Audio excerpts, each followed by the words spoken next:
Call the member for Goldstein. Thank you, Deputy Speaker. Deputy Speaker, I welcome the opportunity to have a discussion about Labor's Robodebt scheme.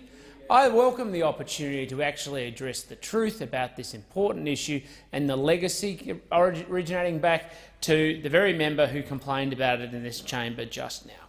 Because the reality is, Deputy Speaker, this system was introduced by the Labor Party.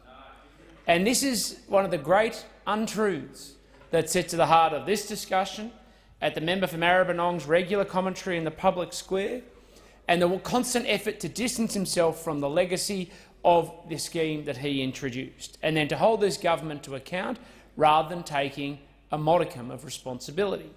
And there's no better example of this than the recent interview that he had with the member for Maribyrnong had than with Patricia Cavallis from ABC Radio. Now, Deputy Speaker, I'm going to try and do my best Patricia Cavallis impersonation and perhaps even my best member for Maribyrnong impersonation, but I'm not so rehearsed. Patricia Cavallis said, "You've spoken today about how much harm this program has done. Do you regret creating it, and do you regret not opposing it before the election?" The member for Maribyrnong, Patricia Cavallis, that's a reasonable question, right? Member for Maribyrnong, Labor didn't create. Patricia Cavallis, yeah, no, Labor did create Robodebt. I know, I watched it, it did. Now, when you've got the ABC calling out the member for Maribyrnong for his dishonesty, for misleading the public, and then he comes and does it inside the parliament as well, you've got to start to wonder what's the basis of their argument beyond them wanting to distract, and for him to come up to the dispatch box to audition for his rehearsal for taking on the lead role. And that is the reality of what we've seen today. I mean, I'm actually surprised the Leader of the Opposition allowed this MPI to be moved, because it actually gave the member for Maribyrnong an opportunity to come up to the dispatch box and show that he could at least cobble together a coherent sentence. He's actually capable of prosecuting an argument. Now, I don't agree that he should be in that job either, but you've got to pay deference where it's due and acknowledge the talent where it's due. And what's really clear is that he hasn't changed his mindset from the election.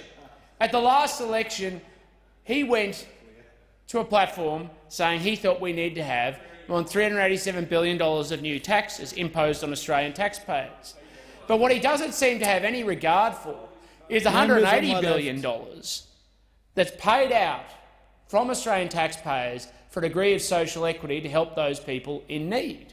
He's not interested in following up or making sure that money is spent, or that if there's an inappropriate allocation, recovering that money for taxpayers. He'd rather just go and hit people's hip pockets again and again and again and again.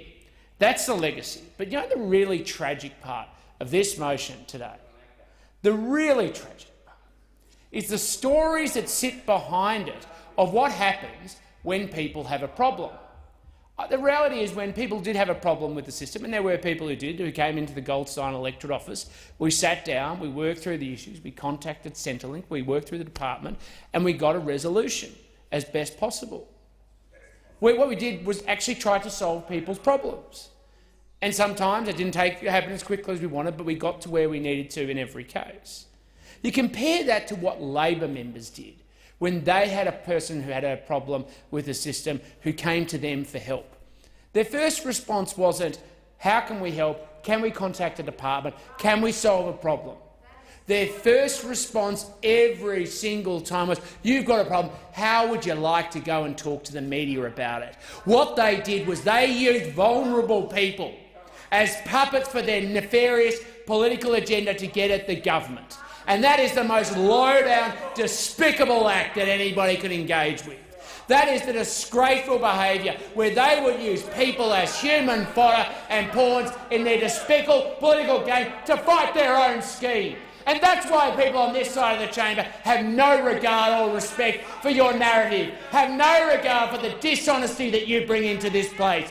And that's why at every point the Australian people see exactly through the charade of the opposition and the agenda that you rise. And that's why we will continue to fight, because we're fighting not just for the people who need assistance and support, who are vulnerable, who we make sure we give assistance when they need it, but we're also fighting for the Australian taxpayers who you have no regard for, and you take no interest in their public interest. I call the member